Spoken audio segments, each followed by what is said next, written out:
ಬರೀ ಶೂಟ್ ಮಾಡಿ ಸಾಯ್ತದಲ್ಲ, ಅಂಥವ್ರನ್ನ ಹಿಡ್ಕೊ ಬಂದ್ಬಿಟ್ಟು ಪಬ್ಲಿಕ್ಕಲ್ಲಿ ನೇಣಿಗೆ ಹಾಕಿ ಜನಗಳಿಂದ ಕಲ್ಲು ಹೊಡೆದು ಸಾಯಿಸ್ಬೇಕು ಭಯೋತ್ಪಾದಕರನ್ನ. ಯಾಕೆ ವೈಫಲ್ಯ ಆಯಿತು ಅನ್ನೋದೇ ಗೊತ್ತಿಲ್ಲ. ಅಂದರೆ ಅಷ್ಟು ಜನನ ಸಾಯಿಸಬೇಕಾದಾಗ, ಈಗ ಸಾಮಾನ್ಯವಾಗಿ ನಾವೊಂದು ಲಾಲ್ಬಾಗಿಗೆ ಹೋದರೆ ಇಷ್ಟು ಜನ ಅಂತ ಹೇಳಿ ಸೆಕ್ಯೂರಿಟಿ ಗಾರ್ಡ್ಗಳಿದ್ದಾರೆ. AK-47 ಗನ್ ತಗೊಬಂದ್ಬಿಟ್ಟು ಅಷ್ಟೊಂದು ಜನ ಸಾಯಿಸಲ್ಲೇವರೆಗೂ ಯಾಕೆ ಸ್ಥಳೀಯ ಪೊಲೀಸ್ ಅವರಾಗಲಿ, ಸ್ಥಳೀಯ ಮಿಲಿಟ್ರಿಯ ಏನು ಸೈನಿಕರಾಗಲಿ ಎಲ್ಲೋಗಿದ್ರು ಅನ್ನೋದೊಂದು ಯಕ್ಷ ಪ್ರಶ್ನೆ. ಇವತ್ತು ನಾವು ಯುದ್ಧ ಮಾಡಿಲ್ಲ, ಆ ಒಂದು ಭಯೋತ್ಪಾದಕರನ್ನು ಸಾಯಿಸಿಲ್ಲ, ತಕ್ಕ ಶಾಸ್ತಿ ಆ ಪಾಕಿಸ್ತಾನಕ್ಕೆ ನಾವು ಮಾಡಿಲ್ಲ ಅಂದರೆ ಇವತ್ತು 26 ಜನ ಸಾಯಿಸಿದ್ದಾರೆ, ನಾಳೆ 26,000 ಜನ ಸಾಯಿಸ್ತಾರೆ. ಅವಾಗ ಸುಮ್ಮನೆ ಇರಬೇಕಾ? ಮೊನ್ನೆ ಸಿದ್ದರಾಮಯ್ಯ ಅವರೇ, ಹಿಂದೂಗಳಲ್ಲಿದ್ದಾರೆ, ಮುಸ್ಲಿಮಲ್ಲಿದ್ದಾರೆ, ಕ್ರಿಸ್ತರಲ್ಲಿದ್ದಾರೆ. ಆದರೆ ಯಾವುದೇ ದೇಶದಲ್ಲಾಗಲ್ರಿ, ಯಾವುದೇ ದೇಶದಲ್ಲಿ ಭಯೋತ್ಪಾದನೆ ಇವತ್ತು ಆಗ್ತಾ ಇದೆ ಅಂದರೆ ಅದಕ್ಕೆ ಕಾರಣಕರ್ತರೆ ಆಲ್ಮೋಸ್ಟ್ 90 ಭಾಗ ಒಂದೇ ಸಮುದಾಯದವರಾಗಿರ್ತಾರೆ. ಎಲ್ಲರ ಸಮಸ್ಯೆಗಳಿಗೆ ಪರಿಹಾರಕ್ಕೆ ಸೂಕ್ತವಾಗಿರ್ತಕ್ಕಂತಹ ಈ ಒಂದು ಪೆಂಡೆಂಟ್, ಈ ಅದ್ಭುತವಾದಂತಹ ರತ್ನ ನಿಮ್ಮ ಹೃದಯ ಸಾಮ್ರಾಜ್ಯವನ್ನು ಆಳಿದ್ದೇ ಆದರೆ ಸಮಸ್ಯೆ ಎಂಬತಕ್ಕಂಥದ್ದನ್ನ ಮಂಜಿನಗಡ್ಡೆ ತರ ಕರಗಿಸ್ಕೊಳ್ಬಹುದು. ಡಿವೈನ್ ಸ್ಟಾರ್ ಪ್ರೊಟೆಕ್ಷನ್ ಪೆಂಡೆಂಟ್, ಇದನ್ನ ಧರಿಸೋದ್ರಿಂದ ಸಾಕಷ್ಟು ಹೆಚ್ಚಿನ ಫಲಾಫಲಗಳನ್ನ ಖಂಡಿತ ಸಿದ್ಧಪಡಿಸ್ಕೊಳ್ತೀರಿ. ಸ್ಕ್ರೀನ್ ಮೇಲೆ ಬರ್ತಿರೋ ನಂಬರ್ಗೆ ಕಾಲ್ ಮಾಡಿ, ನಮ್ಮ ಡಿವೈನ್ ಸ್ಟಾರ್ಸ್ ಪ್ರೊಟೆಕ್ಷನ್ ಪೆಂಡೆಂಟ್ನ ಆರ್ಡರ್ ಮಾಡಿ. ಕಾಶ್ಮೀರದ ಘಟನೆ ನೆನೆಸ್ಕೊಂಡ್ರೇ ಮೈಯೆಲ್ಲ ಉರಿಯುತ್ತೆ. ನಾವು ಯಾಕಪ್ಪ ಸೈನಿಕರಾಗಿಲ್ಲ, ನಾವು ಕೂಡ ಏನಾದ್ರು ಒಂದು ಅವಕಾಶ ಮಾಡಿಕೊಟ್ರೆ ಅವರನ್ನು ಹೋಗ್ಬಿಟ್ಟು ನಾವು ಆ AK-47 ಗನ್ನಲ್ಲೇ ಏನು ಭಯೋತ್ಪಾದಕರನ್ನು ಸಾಯಿಸಬೇಕು ಅನ್ನೋ ಅಷ್ಟು ನಮಗೆ ಇವತ್ತು ರೋಷ ಬಂದಿದೆ. ಇವತ್ತು ನಮ್ಮ ಕನ್ನಡಿಗರನ್ನು 3 ಜೀವವನ್ನು ಬಲಿ ತಗೊಂಡಿದ್ದಾರೆ. ಅದು ನಮ್ಮ ತವರು ಜಿಲ್ಲೆ ಶಿವಮೊಗ್ಗ ಜಿಲ್ಲೆಯ ಒಂದು ಬದುಕಿ ಬಾಳಬೇಕಾದಂಥ ಒಂದು ಕುಟುಂಬದ ಒಬ್ಬ ಸದಸ್ಯನ ಬಲಿ ತಗೊಂಡಿದ್ದಾರೆ. ಇವತ್ತು ಅದ್ರ ಬಗ್ಗೆ ಮಾತಾಡಬೇಕು ಅಂದರೆ ಮಾತಾಡೋದಕ್ಕಿಂತ ನಮಗೆ ರೋಷವೇ ಜಾಸ್ತಿ ಬರ್ತಾಯಿದೆ, ಕೋಪ ಜಾಸ್ತಿ ಬರ್ತಾಯಿದೆ.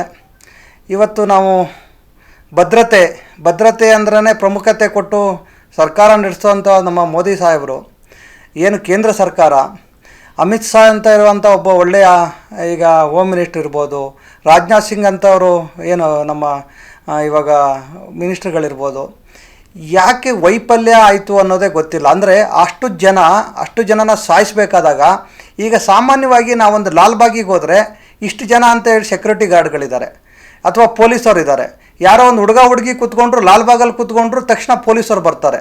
ಅಂಥ ಸಮಯದಲ್ಲಿ AK-47 ಗನ್ ತಗೊಬಂದ್ಬಿಟ್ಟು ಅಷ್ಟೊಂದು ಜನ ಸಾಯಿಸಲ್ಲೇವರೆಗೂ ಯಾಕೆ ಸ್ಥಳೀಯ ಪೊಲೀಸ್ ಅವರಾಗಲಿ, ಸ್ಥಳೀಯ ಮಿಲಿಟ್ರಿಯ ಏನು ಸೈನಿಕರಾಗಲಿ ಎಲ್ಲೋಗಿದ್ರು ಅನ್ನೋದೊಂದು ಯಕ್ಷ ಪ್ರಶ್ನೆ. ಸುಮಾರು ಒಂದು 15ರಿಂದ 20 ನಿಮಿಷಗಳು ಸಮಯ ತಗೊಂಡಾರೆ ಅಂತೇಳಿ ನಿಮ್ಮ ಮಾಧ್ಯಮಗಳಲ್ಲಿ ಹೇಳ್ತಾರೆ. ಇವತ್ತು ಯಾಕೆ ಅದು ಭದ್ರತಾ ವೈಫಲ್ಯ ಅಷ್ಟೊಂದಾಯಿತು? ಅದಾದಮೇಲೆ ಇಂಟೆಲಿಜೆನ್ಸ್ ಅಂತ ಏನಿರುತ್ತೆ, ಈಗ ಅದು ಯಾಕೆ ವೈಫಲ್ಯ ಆಯಿತು, ಹೇಗೆ ಬಂದರು ಅವ್ರ ಒಳಗಡೆ ಅನ್ನೋದೇ ಒಂದು ದೊಡ್ಡ ಯಕ್ಷ ಪ್ರಶ್ನೆ. ಇವತ್ತು ನಮ್ಮ ಕರ್ನಾಟಕದ ಮುಖ್ಯಮಂತ್ರಿಗಳು ಸನ್ಮಾನ್ಯ ಶ್ರೀ ಸಿದ್ದರಾಮಯ್ಯ ಸಾಹೇಬರು, ಈಗ ಅವ್ರು ಎಲ್ಲೋ ಒಂದು ಕಡೆಗೆ, ಈಗ ಕಾಂಗ್ರೆಸ್ ಪಕ್ಷದಲ್ಲಿದ್ದಾರೆ ಅವರು, ಎಲ್ಲೋ ಒಂದು ಕಡೆಗೆ ಕೇಂದ್ರವನ್ನು ದೂಷಿಸೋ ಬರದಲ್ಲಿ, ಮೋದಿ ಅವ್ರನ್ನ ಬೈಯೋ ಬರದಲ್ಲಿ ಏಕಾಏಕಿ ಅವರು ನಾವು ಯುದ್ಧದ ಪರ ಇಲ್ಲ, ನಮಗೂ ಶಾಂತಿ ಬೇಕು, ಆದರೆ ನಮ್ಮ ಮನೆ ಮಕ್ಕಳನ್ನ ಬಲಿ ಕೊಟ್ಟಿದ್ದೇವೆ. ಇವತ್ತು ನಮ್ಮ ಮನೆ ಮಕ್ಕಳನ್ನ ಬಲಿ ಕೊಟ್ಟ ಮೇಲೆ ಯುದ್ಧದ ಪರ ಇಲ್ಲ ನಾವು ಅಂದರೆ ಹೇಗೆ? ಯಾರು ನಾವು ಸತ್ತೋಗ್ಬಿಡ್ಬೇಕು, ಸುಮ್ಮನಿದ್ದು ಬಿಡಬೇಕಾ? ಇವತ್ತು ನಾವು ಯುದ್ಧ ಮಾಡಿಲ್ಲ, ಆ ಒಂದು ಭಯೋತ್ಪಾದಕರನ್ನು ಸಾಯಿಸಿಲ್ಲ, ತಕ್ಕ ಶಾಸ್ತಿ ಆ ಪಾಕಿಸ್ತಾನಕ್ಕೆ ನಾವು ಮಾಡಿಲ್ಲ ಅಂದರೆ ಇವತ್ತು 26 ಜನ ಸಾಯಿಸಿದ್ದಾರೆ, ನಾಳೆ 26,000 ಜನ ಸಾಯಿಸ್ತಾರೆ. ಅವಾಗ ಸುಮ್ಮನೆ ಇರಬೇಕಾ? ಮೊನ್ನೆ ಸಿದ್ದರಾಮಯ್ಯ ಅವರೇ, ಇವತ್ತು ಭದ್ರತಾ ವೈಫಲ್ಯ ಮತ್ತು ಏನು ಇಂಟೆಲಿಜೆನ್ಸ್ ಅಂತ ನೀವು ಹೇಳ್ತೀರಲ್ಲ, ಅದೇ ಇಂಟೆಲಿಜೆನ್ಸ್ ಇವತ್ತು ಏನಾಗಿದೆ? ಇವತ್ತು ನೀವು ಬೆಳಗಾವಿಯಲ್ಲಿ ಕಾರ್ಯಕ್ರಮ ಮಾಡ್ತಾ ಇದ್ದೀರಾ, ಕಾರ್ಯಕ್ರಮ ಮಾಡಬೇಕಾದಾಗ ಬಂದು ನಿಮ್ಮಲ್ಲಿ ಅಷ್ಟೊಂದು ಭದ್ರತೆ ಇದೆ, ಮುಖ್ಯಮಂತ್ರಿಗಳು ಬರ್ತಾರೆ ಅಂದರೆ ಇಡೀ ನಮ್ಮ ಪೊಲೀಸವರು ಯಾರನ್ನೂ ಪೊಲೀಸ್ ಠಾಣೆಗೆ ಇವತ್ತು ಬರಬೇಡಿ, ಇವತ್ತು ರಜಾ ಇದೆ, ಪೊಲೀಸರು ಇವತ್ತೆಲ್ಲ ನಾವು ಮಿನಿಸ್ಟರ್ಗಳನ್ನ ಮುಖ್ಯಮಂತ್ರಿಗಳನ್ನ ಕಾಯೋ ಕೆಲಸ ಇದೆ ಅಂತ ನಮ್ಮ ಪೊಲೀಸರು ಹೇಳ್ತಾರೆ. ಅಂಥ ಸಂದರ್ಭದಲ್ಲಿ ಇವತ್ತು ಏಕಾಏಕಿ 15ರಿಂದ 20 ಜನ ಮಹಿಳೆಯರು ಬಂದು ನಿಮ್ಮ ವಿರುದ್ಧವೇ ಕಪ್ಪು ಬಾವುಟ ತೋರಿಸಿದ್ದಾರೆ, ನಿಮ್ಮ ವಿರುದ್ಧವೇ ಘೋಷಣೆ ಕೂಗಿದ್ದಾರೆ. ಇದು ಕೂಡ ಭದ್ರತಾ ವೈಫಲ್ಯ ಅಲ್ಲವೇ? ಅದೇ ಇವತ್ತು BJP ಕಾರ್ಯಕರ್ತರು ಮಹಿಳೆಯರು ಬಂದಿದ್ರಪ್ಪ, ಅದೇ ಸನ್ನಿವೇಶದಲ್ಲಿ ಇವತ್ತು ಉಗ್ರವಾದಿಗಳು ಬರ್ಬೋದಲ್ಲ? ಭದ್ರತಾ ವೈಫಲ್ಯ ಅನ್ನೋದು ಎಲ್ಲ ಸರ್ಕಾರದಲ್ಲೂ ಇದೆ. ಇವತ್ತು ಎಷ್ಟು ಗುಂಡಾಗಿರಿಗಳು, ಎಷ್ಟು ರೋಡ್ಗಳಲ್ಲಿ ದೌರ್ಜನ್ಯಗಳು, ಎಷ್ಟೆಲ್ಲ. ನಾವು ಇವತ್ತು ಓಲೈಕೆನ ನೀವು ಮಾಡ್ಕೊಳ್ಳಿ ಸ್ವಾಮಿ. ನಾವು ಹೇಳ್ತಾ ಇರೋದು ಎಲ್ಲದರಲ್ಲೂ ಕೆಟ್ಟವರು ಒಳ್ಳೆಯರಿದ್ದಾರೆ, ಹಿಂದೂಗಳಲ್ಲಿದ್ದಾರೆ, ಮುಸ್ಲಿಮಲ್ಲಿದ್ದಾರೆ, ಕ್ರಿಸ್ತರಲ್ಲಿದ್ದಾರೆ. ಆದರೆ ಯಾವುದೇ ದೇಶದಲ್ಲಾಗಲ್ರಿ, ಯಾವುದೇ ದೇಶದಲ್ಲಿ ಭಯೋತ್ಪಾದನೆ ಇವತ್ತು ಆಗ್ತಾ ಇದೆ ಅಂದರೆ ಅದಕ್ಕೆ ಕಾರಣಕರ್ತರೆ ಆಲ್ಮೋಸ್ಟ್ 90 ಭಾಗ ಒಂದೇ ಸಮುದಾಯದವರಾಗಿರ್ತಾರೆ. ಅದು ಯಾಕೆ ಅನ್ನೋದು ನಮ್ಮ ಪ್ರಶ್ನೆ. ಒಂದೇ ಸಮುದಾಯ, ನೀವೆಲ್ಲರೂ ನೋಡಿ, ಒಂದು ಸಮುದಾಯವರು ಅಷ್ಟು ಕಾರಣಕರ್ತರಾಗಿ ಹಾಕಿರ್ತಾರೆ. ನಾವು ಹೇಳಲ್ಲ ಇಲ್ಲಪ್ಪ ಇಂಥ ಜಾತಿಯವರೇ ಅಂತ. ಆದರೆ ಇವತ್ತು ಅವರಿಗೆ ಕೊಡುವಂಥ ಸೌಲಭ್ಯಗಳು ಇವತ್ತು ಏನಾಗಿದೆ, ಅವ್ರಿಗೆ ನಾವು ಗುರುಕುಲ ಅಂತ ಓದ್ತೇವೆ. ನಮ್ಮ ಗುರುಗಳು ಏನು ಮಾಡ್ತಾರೆ, ಒಳ್ಳೆಯ ಒಂದು ರಾಮಾಯಣ ಓದಪ್ಪ, ಮಹಾಭಾರತ ಓದಪ್ಪ, ಈ ರೀತಿ ಮಾಡಪ್ಪ ಅಂತಾರೆ. ಇವತ್ತು ಮಸೀದಿಗಳು ಏನವರು ನಿಕಾ ಮದುವೆ ಎಲ್ಲ ಮಾಡಿಸ್ತಾರಲ್ಲ, ಅವ್ರು ಏನಂತಾರ ಗುರುಗಳು, ಅವರೆಲ್ಲ ಇವತ್ತು ಜಾಗೃತರಾಗಬೇಕಾಗಿದೆ. ಅವರು ನೀವು ಸರಿದಾರಿಗೆ ಹೋಗಬೇಕಾಗಿದೆ. ಇವತ್ತು ಕುರಾನಲ್ಲಿ ಏನಿದೆ, ಅಹಿಂಸೆ ಮಾಡಬೇಡಿ ಅಂತ ಇದೆ. ಆದರೆ ಯಾಕೆ ಅಹಿಂಸೆ ಮಾಡ್ತಾ ಇದ್ದೀರಾ? ನೀವೆಲ್ಲರೂ ಅವ್ರನ್ನ ಸರಿದಾರಿಗೆ ತರಬೇಕಾಗಿದೆ. ಯಾರು ಸಾಯಿಸಿದ್ರೆ ಏನು ಬರುತ್ತೆ? ನೀವು ಒಂದಿನ ಸಾಯದೆ ಅಲ್ವಾ? ಇವತ್ತೇನು ಅವ್ರನ್ನ ಶೂಟ್ ಮಾಡಿ ಸಾಯಿಸಿದ್ದಾರೆ, ನೀವು ಈಗ ಸಿಕ್ಕರೆ ನಮ್ಮ ಸೈನಿಕರು ಸಾಯಿಸ್ತಾರೆ, ಸಿಕ್ಕಿಲ್ಲ ಅಂದರೆ ನೀವಾದರೂ ಇನ್ನು 5 ವರ್ಷನೋ 10 ವರ್ಷನೋ 15 ವರ್ಷಕ್ಕೆ ಸತ್ತೇ ಸಾಯ್ತೀರಾ. ನೀವು ಏನು ಸಾಧನೆ ಮಾಡ್ದಂಗೆ ಆಯಿತು? ಇವತ್ತು ಯಾರ್ದೋ ಮನೆ, ಇವತ್ತು ನೀವು ಸರ್ಕಾರದ ಮೇಲೆ ನಿಮಗೆ ತೊಂದರೆ ಕೊಟ್ಟಿದ್ದಾರೋ, ಕಾಶ್ಮೀರ ಸರ್ಕಾರದ ಮೇಲೆ ನಿಮಗೆ ಅವ್ರ ಮೇಲೆ ಒಂದು ಇದೆಯೋ ಗೊತ್ತಿಲ್ಲ. ಆದರೆ ಇವತ್ತು ಅಮಾಯಕ ಜೀವಗಳು ಇವತ್ತು ಅವ್ರ ತಂದೆ ಕಳ್ಕೊಂಡಿದ್ದಾರೆ, ಹೆಂಡತಿ ಕಳ್ಕೊಂಡಿದ್ದಾರೆ, ಮಕ್ಕಳನ್ನ ಕಳ್ಕೊಂಡಿದ್ದಾರೆ, ಅವ್ರು ಮಾಡ್ತಾರ ಉದ್ಯೋಗ ಹೋಗಿದೆ. ಯಾರು ತಂದುಕೊಡ್ತಾರೆ? ಯಾವ ಭಯೋತ್ಪಾದಕಕ್ಕೆ ಈ ಥರ ಇದು ಬರುತ್ತೆ? ಅಂಥವ್ರಿಗೆ ನಾವು ನೋಡಿ ಬರೀ ಶೂಟ್ ಮಾಡಿ ಸಾಯ್ತದಲ್ಲ, ಅಂಥವ್ರನ್ನ ಹಿಡ್ಕೊಬಂದ್ಬಿಟ್ಟು ಪಬ್ಲಿಕ್ಕಲ್ಲಿ ನೇಣಿಗೆ ಹಾಕಿ ಜನಗಳಿಂದ ಕಲ್ಲು ಹೊಡೆದು ಸಾಯಿಸ್ಬೇಕು ಈ ಭಯೋತ್ಪಾದಕರನ್ನ. ಯಾಕಾಗಿ ಅಂದರೆ ಮುಂದೆ ದಿನಗಳಲ್ಲಿ ಈ ರೀತಿ ಕೃತ್ಯ ಮಾಡಬೇಕಾದಾಗ ಆ ಒಂದು ಭಯೋತ್ಪಾದಕರು ನೆನೆಸ್ಕೋಬೇಕು, ಯೋದಪ್ಪ ಈ ರೀತಿ ಒಬ್ಬನ ಶೂಟ್ ಮಾಡಿ ಸಾಯಿಸಿದರೆ ನಮಗೆ ಈ ರೀತಿ ಬರುತ್ತೆ ಅನ್ನೋದನ್ನು ಭಯೋತ್ಪಾದಕರು ಎಚ್ಚೆತ್ಕೋಬೇಕು. ಆ ರೀತಿ ಕಾನೂನು ಬೇಕು. ಆಮೇಲೆ ಇವತ್ತು ನೋಡ್ರಿ, ಕಾಂಗ್ರೆಸ್ ಇರ್ಬೋದು, JDS ಇರ್ಬೋದು, ಇನ್ನು ಹಲವಾರು ಪಕ್ಷಗಳಿರ್ಬೋದು, AP ಇರ್ಬೋದು, ಇವತ್ತು ದೇಶದ ವಿಷಯ ಬಂದಾಗ ನಿಮ್ಮ ರಾಜಕೀಯ ತೆವಲನ್ನು ಪಕ್ಕಕ್ಕೆ ಇಟ್ಟು ರಾಜಕೀಯದ ನಿಮ್ಮ ಎಲ್ಲದರಲ್ಲೂ ರಾಜಕೀಯ ಮಾಡೋದಲ್ಲ, ಭ್ರಷ್ಟಾಚಾರದ ವಿಷಯ, ಈ ಥರ ಒಂದು ದೇಶದ ವಿಷಯ ಬಂದಾಗ ನಾವೆಲ್ಲ ಒಂದೇ. ಇವತ್ತು ನಮ್ಮ ಮನೆ ಮಕ್ಕಳು ಸತ್ತೋಗಿದ್ದಾರೆ, ನಮ್ಮ ಮನೆ ಮಕ್ಕಳು ಸಾವಾಗಿದ್ದಾರೆ, ಇವತ್ತಿಷ್ಟು ಇದಾಗಿದ್ದಾರೆ ಅನ್ನೋದು ಒಗ್ಗಟ್ಟ ಪ್ರದರ್ಶನ ಮಾಡಬೇಕಿತ್ತು. ಒಬ್ರು ಎಲ್ಲೋ ಹೋಗಿ ಒಂದು ಅಮೆರಿಕದಲ್ಲಿ ಹೇಳಿಕೆ ಕೊಡ್ತೀರಾ, ಒಬ್ರು ಇಲ್ಲೆಲ್ಲೋ ಹೇಳಿಕೆ ಕೊಡ್ತೀರಾ, ನಿಮ್ಗೇನಾದ್ರು ಮನ ಮರ್ಯಾದೆಯಾ ಸ್ವಾಮಿ? ಇವತ್ತು ನಾವು ಹೇಳೋದು ಆ ಭಯೋತ್ಪಾದಕರಿಗೆ ಒಂದು ಮನವಿ ಮಾಡಬೇಕಾಗುತ್ತೆ ನೆಕ್ಸ್ಟ್ ಮುಂದಿನ ದಿನಗಳಲ್ಲಿ. ಹಾಗಾದರೆ ನೀವು ಅಮಾಯಕರನ್ನ, ಬಡವರನ್ನ, ಮಧ್ಯಮ ವರ್ಗದವ್ರನ್ನ ಸಾಯಿಸಬೇಡಿ. ಯಾರೋ ರಾಜಕಾರಣಿಗಳು ಸಾಗಿಲ್ಲ, ಅವಾಗರು ಒಂದಾಗ್ತಾರ ಅನ್ನೋದು ನಾವು ಹೇಳಬೇಕಾಗತ್ತೆ. ಇವತ್ತು ಅಷ್ಟು ನಮ್ಗೆ ರೋಷ ಬರ್ತಾ ಇದೆ ರೀ. ಯಾಕೆ ನಮ್ಮ ಮನೆ ಹುಡುಗ, ನಮ್ಮ ತವರ ಮನೆ ಹುಡುಗ, ನಮ್ಮ ಶಿವಮೊಗ್ಗ ಜಿಲ್ಲೆ ಹುಡುಗ ಸತ್ತೋಗಿದ್ದಾನೆ. ಇವತ್ತು ಯಾರಿಗೆ ಹೇಳೋಣ ಇನ್ನು? ನಾವು ಏನು ಬೈಯೋದಿವ್ರಿಗೆ ಹೇಳಿ? ಏನು ಮಾಡೋಕ್ಕಾಗತ್ತೆ? ಎಲ್ಲಿ ನೋಡಿದ್ರು ಭ್ರಷ್ಟಾಚಾರ, ರಸ್ತೆ ಗುಂಡಿಗಳು, ಯಾವುದೂ ಇಲ್ಲ, ಕೇಳಲ್ಲ, ಯಾವುದೂ ಅಭಿವೃದ್ಧಿಗಳಿಲ್ಲ. ಇವತ್ತು ಎಲ್ಲ ಬಿಟ್ಟಿ ಭಾಗ್ಯಗಳು ಕೊಟ್ಬಿಟ್ಟು ಯಾರು ಕಾರ್ಮಿಕರಿಗೆ ಸಿಗ್ತಾ ಇಲ್ಲ ಕೆಲಸ ಮಾಡೋಕ್ಕೆ. ಎಷ್ಟು ಅಂತ ಸಹಿಸ್ಕೊಳ್ಳೋಣ ನಾವಾದರೂ ಹೇಳಿ ಹೋಗಲಿ. ಇವತ್ತೇನಾದರೂ ಈ ಮಾಧ್ಯಮಗಳು ಏನಾದ್ರು ಎಚ್ಚರಿಸಿಲ್ಲ ಅಂದಿದ್ರೆ ಇನ್ನೂ ಇವರು ಭ್ರಷ್ಟಾಚಾರಗಳು ಜಾಸ್ತಿ ಆಗ್ತಾ ಇತ್ತು. ಇವತ್ತು ತಕ್ಷಣ ನೋಡಿ, ಆ ಅಮ್ಮ ಹೇಳ್ತಾ ಇದ್ರು, ನಾವು TV ನೋಡ್ತಾ ಇದ್ದೆ, ಯಾರೋ ಪಕ್ಕದ ಮನೆಯವ್ರು TV ನೋಡೋರು ಬಂದ್ಬಿಟ್ಟು ಹೇಳಿದ್ರು ನನ್ನ ಮಗ ಅಲ್ಲಿ ತೀರೋಗಿದ್ದಾನೆ ಅಂತ. ಇವತ್ತು TV ಮಾಧ್ಯಮಗಳಿರೋದ್ರಿಂದ ಅಟ್ಲೀಸ್ಟು ಎಲ್ಲೋ ಕಾಶ್ಮೀರದಲ್ಲಾಗಿದ್ದು ಶಿವಮೊಗ್ಗ ಜಿಲ್ಲೆಯಲ್ಲಿ ಗೊತ್ತಾಯಿತು ತಕ್ಷಣಕ್ಕೆ, ನನ್ನ ಮಗನ ಇವನು ಆಯಿತು ಡೆತ್ ಆಗಿದ್ದಾನೆ ಅನ್ನೋದು. ಇವತ್ತು ಮಾಧ್ಯಮಗಳಿಗೂ ಒಂದು ಧನ್ಯವಾದ ಹೇಳಬೇಕು. ಅವರ ಜೀವದ ಹಂಗನ್ನು ತೊರೆದು ಕಾಶ್ಮೀರದಲ್ಲಿ ಶೂಟ್ ಮಾಡಿದ್ದಾರೆ, ಎಲ್ಲಿ ಏನಾಯಿತು ಅಂತ. ಇವರಿಗೂ ಸೂರ ಒಂದು ಸೈನಿಕರ ಥರ ಇವತ್ತು ಕೆಲಸಗಳು ಮಾಡಿದ್ದಾರೆ ಅಲ್ವಾ? ಈ ರೀತಿ ಇರಬೇಕಾದಾಗ ಎಲ್ಲರೂ ಒಟ್ಟಾಗಿ ಒಂದು ಕ್ರಮ ತಗೊಳ್ಳಿ. ವಿದ್ಯೆ ಆದರೂ ಸರಿ, ದಿನ ಸಾಯೋದಕ್ಕಿಂತ ಒಂದು ಸಲ ಸತ್ತೋಗ್ಬಿಡಣ್ರಿ. ಅವ್ರೇನು ಅಣುಬಾಂಬ್ ಹಾಕ್ತಾರೆ, ಇನ್ನೊಂದು ಹಾಕ್ತಾರೆ, ಏನು ಬೇಕಾದ್ರೂ ಹಾಕ್ಬಿಡ್ಲಿ. ನಾವಂತೂ ನಿಂತಿದ್ದೇವೆ. ನಮಗೂ ಕೂಡ ಏನಾದರೂ ಈಗ 50 ವರ್ಷ 40 ವರ್ಷದ 30 ವರ್ಷದ ಸೈನಿಕರು ಆಗಿ ಬೇಕು ಅಂದರೆ ನಾವೆಲ್ಲ ವಾಲಂಟ್ರಿ ಆಗಿ ನಾವು ಸೈನ್ಯದ ಜೊತೆಗೆ ಸೇರ್ಕೊಳ್ಳೋಕೆ ನಾವು ರೆಡಿ ಇದ್ದೇವೆ. ಯಾವತ್ತೂ ಪ್ರಾಣ ಬಿಡೋಕ್ಕೆ ರೆಡಿಯಾಗಿದ್ದೇವೆ. ಸೈನ್ಯದ ಜೊತೆ ಕುತ್ಕೊಂಡು ನಾವು ಬೇಕಾದ್ರೆ ಹೋರಾಟ ಮಾಡೋಕ್ಕೆ ಬನ್ನಿ ಅಂದರೆ ಖಂಡಿತವಾಗ್ಲೂ ಪ್ರತಿಯೊಬ್ಬರು ನಾವು ರೆಡಿ ಇದ್ದೇವೆ. ಈ ಸಲ ಮಾತ್ರ ಯಾವುದೇ ಕಾರಣಕ್ಕೂ ಮೋದಿ ಅವರು ಬರೀ ಭಾಷಣ ಮಾಡಿ ಏನೂ ಕ್ರಮ ತೆಗೆದಂಗೆ ಬರೀ ಇದೇ ಹೇಳಿದರೆ ನಾವು ನಂಬಲ್ಲ. ಇದಕ್ಕೆ ತಕ್ಕ ಶಾಸ್ತಿ ಆಗಲೇಬೇಕು. ನಮ್ಮ ಯುವಕರನ್ನು, ನಮ್ಮ ಮನೆ ಮಕ್ಕಳನ್ನು ಸಾಯಿಸ್ತವರಿಗೆ ತಕ್ಕ ಶಾಸ್ತಿ ಕೇಂದ್ರ ಸರ್ಕಾರ ಮಾಡಲೇಬೇಕು. ಆ ನಂಬಿಕೆ ನಾವು ನಿರೀಕ್ಷೆ ಮಾಡ್ತಾ ಇದ್ದೇವೆ. ಪ್ರಧಾನಿ ಮೋದಿಗಳು ಏನು ಇವತ್ತು ಮಾಡ್ತಾರೆ ನಾವು ನಿರೀಕ್ಷೆಯಲ್ಲಿ ನಾವು ಕಾಯ್ತಾ ಇದ್ದೇವೆ. ನಮ್ಮನ್ನು ಹುಸಿಗೊಳಿಸಬೇಡಿ, ತಕ್ಷಣ ಕ್ರಮ ಕೈಗೊಳ್ಳಿ. ಅಲ್ಲ, ಅದನ್ನೇ ನಾನು ಹೇಳಿದ್ದು. ನೀವು ರಾಜಕೀಯನ ಒಂದು ಸೈಡಿಗಿಡಿ. ಇವತ್ತು ಕಾಂಗ್ರೆಸ್ಸು, BJP, JDS ಯಾವ ಪಕ್ಷಗಳೋ, ಇಡೀ ದೇಶದಲ್ಲಿರೋ ಪಕ್ಷಗಳೆಲ್ಲ ಒಂದೇ ಪ್ರಧಾನಮಂತ್ರಿಗಳು ಏನು ತಗೊಂತಾರೆ ಅವರ ನೋಡ್ರಿ. ಮಲ್ಲಿಕಾರ್ಜುನ್ ಖರ್ಗೆ ಅವರು ಇವತ್ತು ಕಾಂಗ್ರೆಸ್ ಪಕ್ಷದ ಅಧ್ಯಕ್ಷರು, ರಾಹುಲ್ ಗಾಂಧಿ ಅವರು ಅವ್ರಕ್ಕಿಂತ ಮೇಲವರು. ಇವತ್ತು ನಮ್ಮ ಸನ್ಮಾನ್ಯ DK ಶಿವಕುಮಾರ್ ಸಾಹೇಬರು ಇಲ್ಲಿ ಅಧ್ಯಕ್ಷರು. ಅವರೆಲ್ಲರಿಗೂ ಆಯ್ತು ಏನು ಬೇಕಾದ್ರೂ ಕ್ರಮ ತಗೊಂಡ್ರು ನಾವು ಜೊತೆಗಿರ್ತೇವೆ ಅಂದಮೇಲೆ ನಮ್ಮ ಸಿದ್ದರಾಮಯ್ಯ ಸಾಹೇಬ್ರಿಗೆ ಯಾಕಪ್ಪ ಈ ಸಿದ್ದರಾಮಯ್ಯ ಸಾಬ್ರು ಅಂತ ನಮ್ಮ BJP ಪಕ್ಷದವ್ರು ಹೇಳ್ತಾರೆ. ಹೌದು ಅಂತ ನಾವು ಒಪ್ಕೋಬೇಕಾಗತ್ತೆ. ಇವತ್ತು ನಾವಿಲ್ಲಿ ಯಾರೇ ಸಾಬರ ಅಥವಾ ಮುಸಲ್ಮಾನರ ವಿರೋಧಿಗಳಲ್ಲ. ಇವತ್ತು ಎಷ್ಟೋ ಮುಸಲ್ಮಾನ್ಗಳು ಇವತ್ತು ಇಲ್ಲ ಶಿಕ್ಷೆ ಆಗಬೇಕು, ನಮ್ಮ ಶಿವಮೊಗ್ಗ ಜಿಲ್ಲೆಯ ಸಾಗರದಲ್ಲಿ ಇವತ್ತು ಶಿಕ್ಷಣ ಆಗಬೇಕು ಅಂತ ಹೋರಾಟ ಮಾಡಿದ್ದಾರೆ ಅವರು.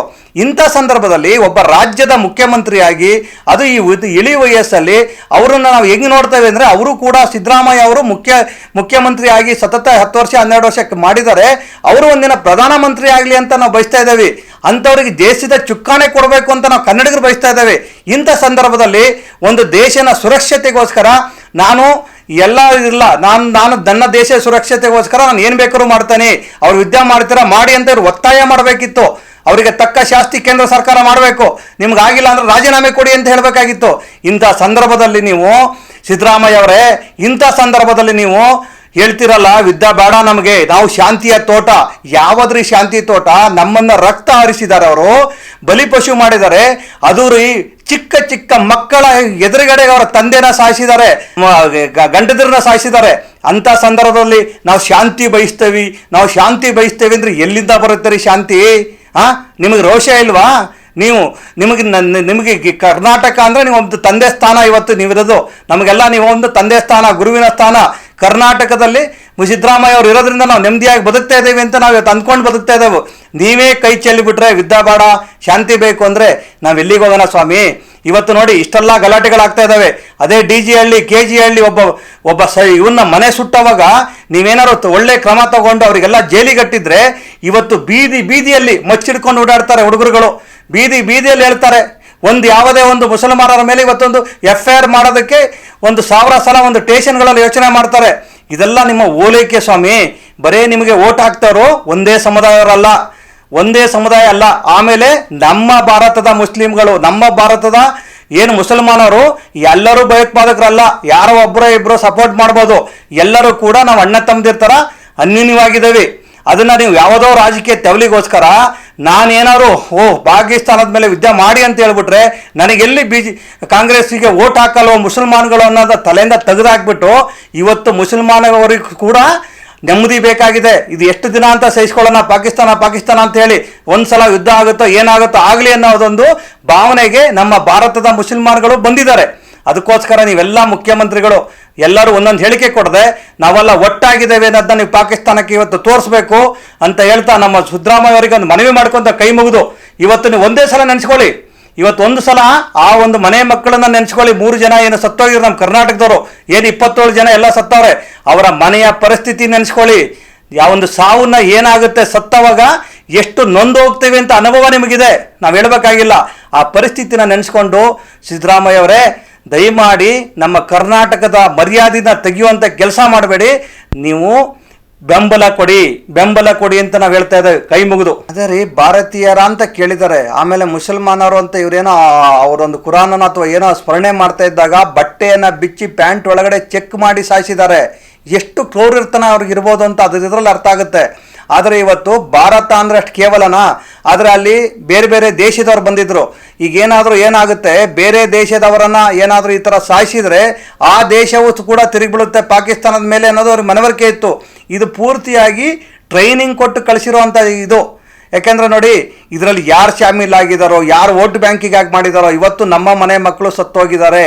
ಇವತ್ತು ನಮ್ಮ ಭದ್ರತಾ ವೈಫಲ್ಯ ಖಂಡಿತ ಆಗಿದೆ. ಈ ಭದ್ರತಾ ವೈಫಲ್ಯಕ್ಕೆ ನೀವನ್ನಾರು ಒಂದು ಇನ್ನು ಮುಂದೆನಾದರೂ ಈಗ ನೋಡಿ, ಅವತ್ತು ಒಂದು ಇದರಲ್ಲಿ ಏನು 400 kg ಅಷ್ಟು ತಗೊಬಂದ್ಬಿಟ್ಟು ಎಲೆಕ್ಷನ್ ಟೈಮಲ್ಲಿ ಒಂದು ಸುಟ್ಟಾಕಿದ್ರು. ಅಂದರೆ ನಾವು ಹೇಳೋದು, ನಾವೊಂದು ಕಲ್ಕತ್ತಾಗೆ ಹೋಗ್ತೇವೆ ಅಥವಾ ಯಾವುದೋ ನಮ್ಮ ಬರೀ ನಮ್ಮ ಭಾರತದೊಳಗಡೆ ನಾವು ಹೋಗ್ಬೇಕಾದಾಗ ನಾವು 2 ಅವರ್ ಮುಂಚೆ ಏರ್ಪೋರ್ಟಿಗೆ ಹೋಗಬೇಕು, ಅಥವಾ ಎಲ್ಲೋ ಹೋದಾಗ ನಮ್ದು ಅಷ್ಟು ಚೆಕ್ ಮಾಡ್ತಾರೆ. 400 kg ಗಟ್ಟಲೆ ಇವರು ಬಾಂಬೂನ ತಯಾರಿಸುವಂಥ ಐಟಮ್ಗಳು ಒಳಗಡೆ ಬರುತ್ತೆ ಅಂದರೆ ಇವತ್ತು ನಾವು ಒಂದೇ ಅಲ್ಲ, ಕಾಂಗ್ರೆಸ್ಸನ್ನು ಬೈಕೊಂಡಿರೋದು ಒಂದೇ ಅಲ್ಲ, ಇವತ್ತು BJPಯ ಕೂಡಲೂ ಒಂದು ಆತ್ಮಾಲೋಕನೆ ಮಾಡ್ಕೋಬೇಕಾಗಿದೆ. ಏನೆಲ್ಲ ಇವರು ಹೇಳಿಕೆಗಳು ಕೊಡ್ತಾರಲ್ಲ, ಇವತ್ತು ನಮ್ಮನ್ನು ಆಡಳಿತ ನಡೆಸ್ತಾವಂಥ ಪಾರ್ಟಿ ಇವತ್ತು ಭದ್ರತಾ ವೈಫಲ್ಯ ಯಾಕಾಯಿತು, ಅವ್ರು ಹೆಂಗಿಂದ ಒಳಗಡೆ ಬಂದರು ಏನು ಅನ್ನೋದನ್ನು ತನಿಖೆ ಆಗಬೇಕಾಗಿದೆ. ಆಮೇಲೆ ಇವತ್ತು ಹೆಂಗೆ ಅಂದರೆ ನೋಡ್ರಿ, ಪಾಪ ಅವ್ರ ಮಾತುಗಳು ಕೇಳಬೇಕು. ಪಾಪ ತಾಯಂದಿರ ಮಾತುಗಳು ನಮಗೆ ರಕ್ತ ಕುದೀತಾರೆ. ನಾವು ಯಾಕಪ್ಪ ಬದುಕಿರಬೇಕು ಅನ್ನೋ ಅಷ್ಟು ರಕ್ತ ಕುದೀತಾ ಇದೆ. ಇದಕ್ಕೆ ತಕ್ಷಣ ಕ್ರಮ ತೆಗೆದುಕೊಂಡಿಲ್ಲ ಅಂದರೆ ಇನ್ನು ಯಾರು ಕೂಡ ನಮ್ಮ ಈ ಸರ್ಕಾರವನ್ನು BJP ಇರ್ಬೋದು, ಮೋದಿ ಅವ್ರನ್ನ ಇರ್ಬೋದು, ಅಮಿತ್ ಶಾ ಇರ್ಬೋದು, ಯಾರನ್ನೂ ನಂಬಲ್ಲ ರೀ ಇನ್ಮೇಲೆ. ಯಾಕೆಂದರೆ ಯಾರು ಬಂದರೂ ಇಷ್ಟೇ ನಮ್ಮ ಯೋಗ್ಯತೆ ಅಂತ ಗೊತ್ತಾಗ್ಬಿಡುತ್ತೆ.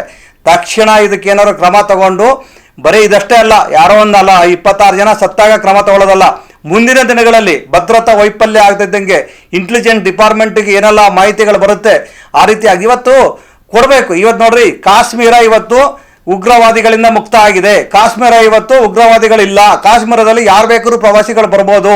ಕಾಶ್ಮೀರ ಇವತ್ತು ಸುರಕ್ಷಿತವಾಗಿದೆ. ನನ್ನನ್ನು ನಂಬಿ ಅಂತ ಭಾಷಣ ಮಾಡಿದವರು ಯಾರು? ಮನ್ ಕಿ ಬಾತಲ್ಲಿ ಹೇಳಿದವರು ಯಾರು? ಸನ್ಮಾನ್ಯ ಶ್ರೀ ಮೋದಿ ಸಾಹೇಬರು. ಇವತ್ತು ಅದನ್ನು ನಂಬಿಕೊಂಡು ಇವತ್ತು ಎಲ್ಲೂ ಬೇಡಪ್ಪ ಪ್ರವಾಸಕ್ಕೆ, ನಾವ್ಯಾಕೆ ಸಿಂಗಾಪುರ್ ಹೋಗ್ಬೇಕು, ನಾವ್ಯಾಕೆ ಮಲೇಷಿಯಾ ಹೋಗ್ಬೇಕು, ನಮ್ಮ ಕಾಶ್ಮೀರಕ್ಕೆ ಹೋಗೋಣ, ನಮ್ಮ ಭಾರತಕ್ಕೆ 4 ಕಾಸು ಬರಲಿ, ಕಾಶ್ಮೀರದಲ್ಲಿರೋ ಜನಗಳು ಉದ್ಧಾರ ಆಗಲಿ, ಅವರಿಗೊಂದು ಬದುಕು ಕೊಡಲಿ ಅಂತ ಹೋಗಿದ್ದೇ ತಪ್ಪಾಗಿದ್ರೆ ನಾವು ಅಂದರೆ ನಮ್ಮ ಒಂದು ರಾಜ್ಯವನ್ನು, ನಮ್ಮ ರಾಜ್ಯದಲ್ಲಿ ಹೋಗ್ಬಿಟ್ಟು ನಾವು ಅಲ್ಲಿಂದ ಒಂದು ನಮ್ಮ ಸಮಯವನ್ನು ಮತ್ತು ನಮ್ಮ ಹಣವನ್ನು ಖರ್ಚು ಮಾಡಿ ಅಂತ ಹೇಳಿ ಹೋಗಿ ಅಲ್ಲಿ ಉದ್ಧಾರ ಮಾಡೋಕ್ಕೆ ಹೋಗಿದ್ದೇ ತಪ್ಪಾಗಿದ್ರೆ ಇನ್ನು ಯಾರು ಹೋಗ್ತಾರೆ ಅಲ್ಲಿಗೆ? ಹಾಗಾದರೆ ಯಾವ ಭರವಸೆ ಇಟ್ಕೊಂಡು ಹೋಗ್ತಾರೆ? ಇವತ್ತು ಮೋದಿಯವರ ಸರ್ಕಾರದಲ್ಲೇ ಇಷ್ಟು 26 ಜನ ಸತ್ರು ಅಂದರೆ ಇನ್ನು ಎಷ್ಟು ವರ್ಷ ಬೇಕು ಕಾಶ್ಮೀರ ಉದ್ಧಾರ ಆಗೋಕ್ಕೆ? ನೀವು POPಗೆ ಹೊಸ ಪಟ್ಕೊತೀರೋ, ಇನ್ನೊಂದು ಮಾಡ್ಕೊತೀರೋ ಗೊತ್ತಿಲ್ಲ. ತಕ್ಷಣ ನಾವು ಯುದ್ಧ ಸಾರ್ತಿರೋ, ಇನ್ನೊಂದು ಅವ್ರು ಹಿಡ್ಕೊ ಬರ್ತಿರೋ ಗೊತ್ತಿಲ್ಲ. ತಕ್ಷಣ ಪ್ರತೀಕಾರ ಆಗಲೇಬೇಕು. ಇದು ನಮ್ಮ ಆಗ್ರಹ ಕೂಡ ಇದೆ. ಪ್ರತೀಕಾರ ತೀರಿಸ್ಕೊಳ್ಳಿ. ಸೈನಿಕರು ಕಮ್ಮಿ ಇದ್ದರೆ ನಮ್ಮಂಥ ಹಲವಾರು ಯುವಕರು ರೆಡಿ ಇದ್ದೇವೆ, ನಾವು ಕೂಡ ಬಂದು ಸೈನ್ಯದ ಜೊತೆಗೆ ಕೈ ಜೋಡಿಸ್ತೇವೆ ಅಂತ ಈ ಮುಖಾಂತರ ನಾವು ಕೇಂದ್ರ ಸರ್ಕಾರಕ್ಕೆ ಬೆಂಬಲ ಕೊಡ್ತಾ ಇದ್ದೇವೆ.